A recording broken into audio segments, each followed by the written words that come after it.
In 1969, a Japanese company changed the watch industry forever.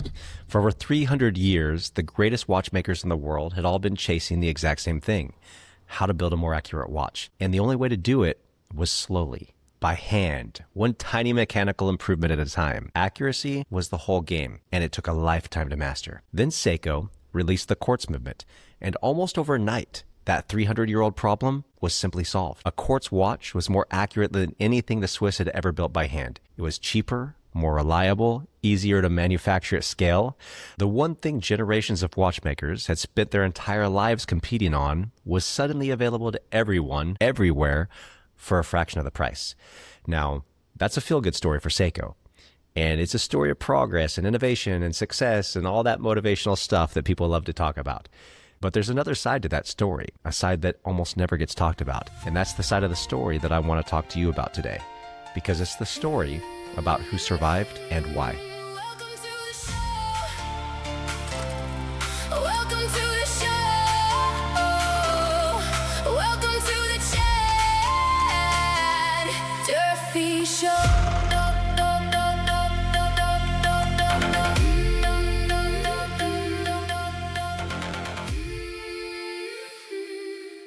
Welcome back to the Chad Durfee Show. This podcast is about the gap between how good you are and how good the market believes you are, and what it takes to close it.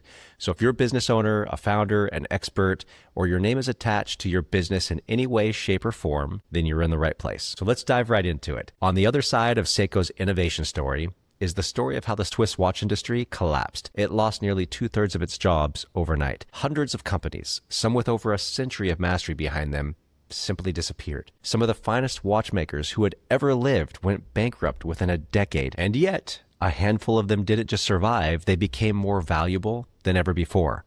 One of those companies was Rolex. So how did Rolex survive? And how did they increase the value of their watches by tens of thousands of dollars per watch? Most people assume it was due to craftsmanship, that Rolex simply made a more beautiful watch. They built the best movement, the finest quality, that they won in the end. But that's not actually true. Rolex has never actually been considered the finest crafted watch in Switzerland. In fact, any serious watch collector, they'll probably name 5 brands with better finishing than Rolex had. Craftsmanship didn't save Rolex. Credibility did. In 1927, a young swimmer named Mercedes Gleitz attempted to swim the English Channel wearing a Rolex around her neck. She didn't complete the swim, but after more than 10 hours in freezing salt water, the watch was still running and keeping perfect time. In fact, Rolex made sure that the whole world knew about it as well, so they took out a full-page article in the Daily Mail. Then in 1953, when Edmund and Hillary and Tenzing Norgay became the first people to reach the summit of Mount Everest, Rolex was a part of that story as well. Tenzing was wearing one. And in 1960, a Rolex was strapped to the outside of a submersible and taken to the deepest point on Earth, the bottom of the Mariana Trench, over 35,000 feet underwater, under pressure that could crush a car. And the Rolex came back up, still running. Rolex never had to stand up and tell the world how great it was.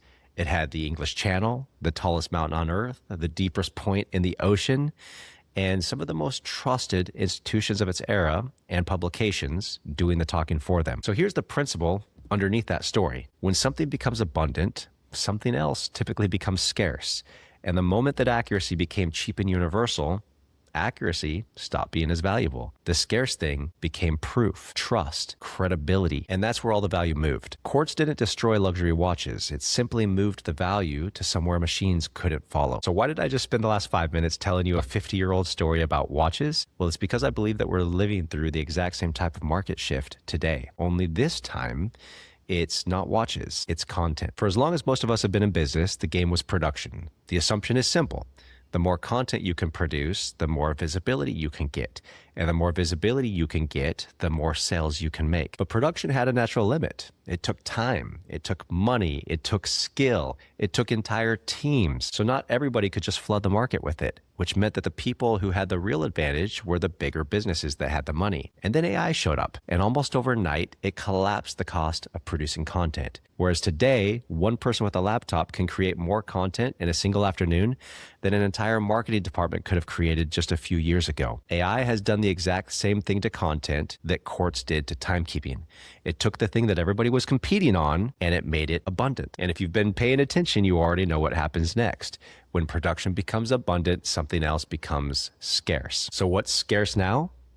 Trust, credibility, authority. People want to know there's a real human being behind the content that they're consuming. And that's not just my opinion. The data is already pointing in that direction. A Gartner survey in 2025 found that over half of U.S. consumers would rather do business with brands who don't use generative AI in their customer-facing content. And honestly, you see it every single day as you scroll through TikTok or LinkedIn or Instagram, and you find an obviously AI-generated post or even worse, an AI-generated ad.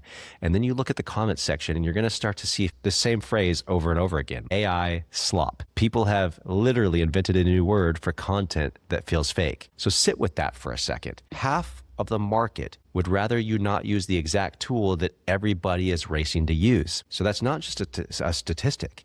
That's the sound of an entire market repricing what it's willing to believe and who it's willing to trust. And here's what makes this moment so interesting to me. Most businesses are responding in what I believe is the exact wrong way, and they're doing it pretty confidently. They're just producing more. They assume that visibility is going to solve everything, and they saw AI content being faster and cheaper, and so they logically concluded that the winners are simply going to be the people who produce the most.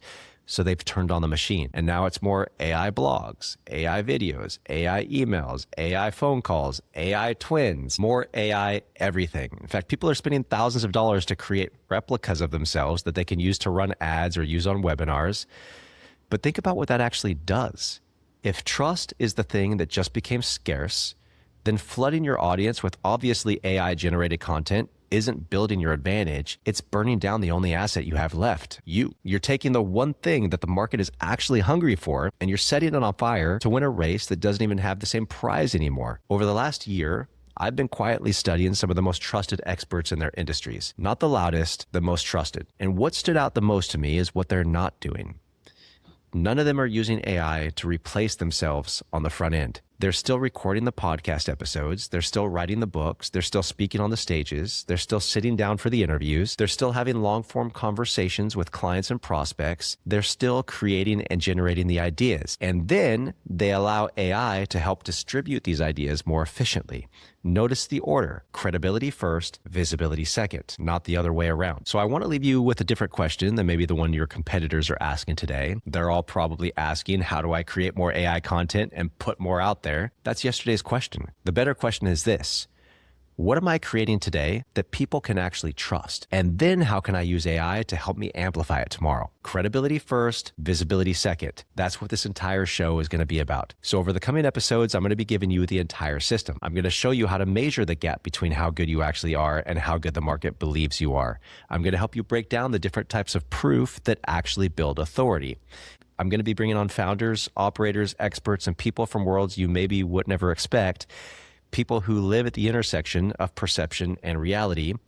And yes, I'm even creating a segment that I call Credibility Crimes, where we'll be breaking down real-time marketing mistakes, and I'll be naming names. So if this episode has changed the way that you're thinking about your business and your content, I'm going to humbly ask you to do two things. First, subscribe so you don't miss what's coming next. And then second, share this episode with somebody who's about to spend the next year potentially just producing more when they should be proving more. So in the next episode, we're going to be diving deep into what I believe is the single most important number in your business that you've probably never measured: the authority gap. I'm Chad Durfee. This is The Chad Durfee Show, and I'll see you in the next episode.